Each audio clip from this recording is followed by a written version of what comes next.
Hi friends, నా పేరు నందిరాజు కృష్ణకుమారి.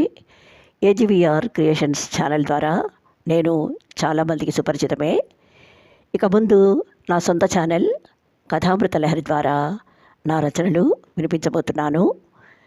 ఈ మార్పును గమనించి మీరంతా నా ఛానల్ని, రచనలను ఆదరించి వెంటనే సబ్స్క్రైబ్ చేసుకుని నన్ను ప్రోత్సహిస్తారని ఆశిస్తూ ఈరోజు శుభారంభంగా ప్రతిలిపి నిర్వహించిన మౌనరాగం మినీ ధారావాహికల పోటీలో బహుమతి పొంది పాఠకుల ప్రశంసలు అందుకున్న సిజేరియన్ మొదటి భాగం వినిపించబోతున్నాను. ఇక కథలోకి వచ్చేద్దాం.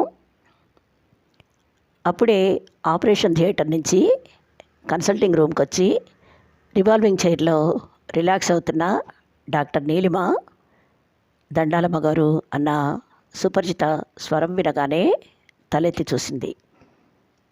డోర్ దగ్గర తన ఇంట్లో పనిచేసే యాదమ్మ పక్కనే చామన ఛాయలో చక్కటి కనుముక్కు తీరుతో ఓ 20 ఏళ్ల యువతి కనిపించగానే లోపలికి రా యాదమ్మ సాదరంగా పిలిచింది.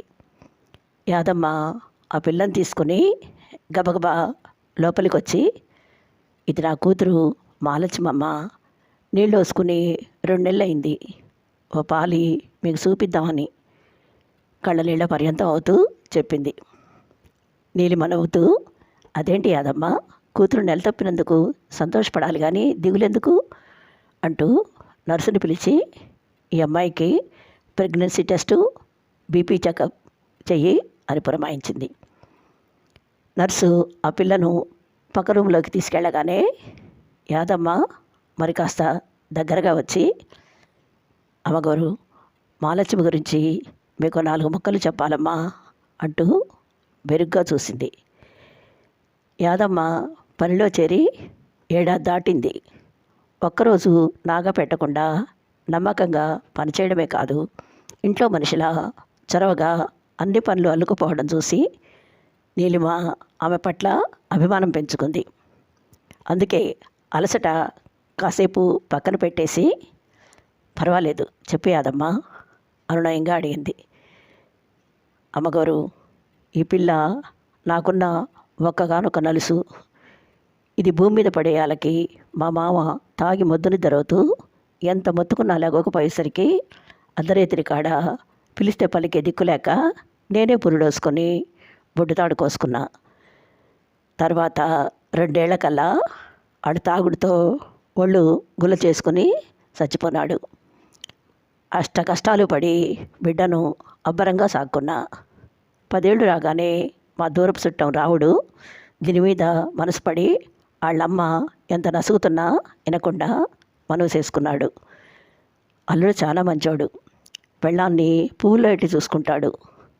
కానీ మా వదినమ్మే కొడుకు తనకిష్టం లేకుండా చేసుకున్నాడన్న ఒకరోజు కడుపులో పెట్టుకుని దీన్ని పొద్దస్తమానం సతాయిచ్చి చంపుతూనే ఉంటుంది. అయినా పాపం గుట్టుగానే కాపురం చేసుకుంటుండాది. కానీ అదేం గ్రహచారమో ఈ ఏడాదిలో దీనికి 2 సార్లు కడుపు వచ్చినట్టే వచ్చి 3వ నెలకల్లా పిండం జారిపోనాది. అల్లుడు ఆడెవరో డాక్టర్ కాడ చూపిస్తే గర్భసంచిలో కూసింత తేడా ఉన్నదని చెప్పినాదంట.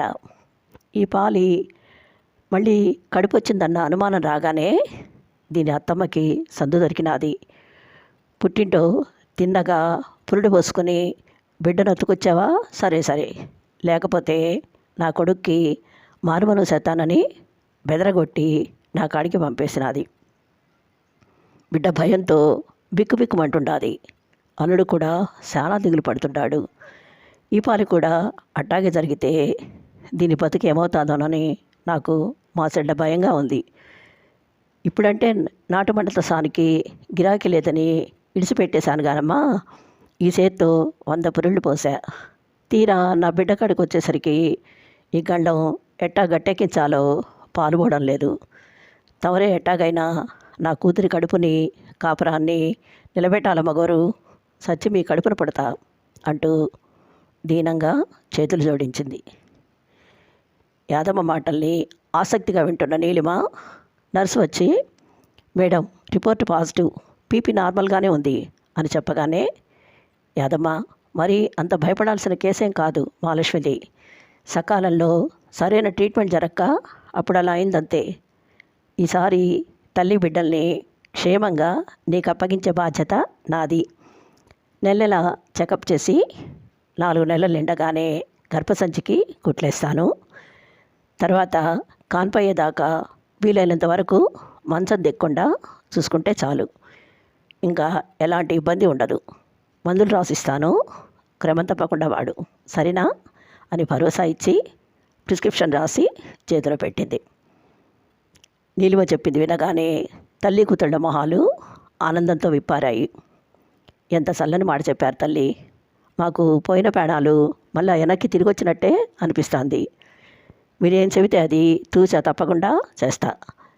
తల్లి బిడ్డ భద్రంగా బయటపడితే నాకంతే చాలు అంటూ మరోసారి 2 చేతులు జోడించి కూతురు చెయ్యి పట్టుకుని బయటికి నడిచింది యాదమ్మ.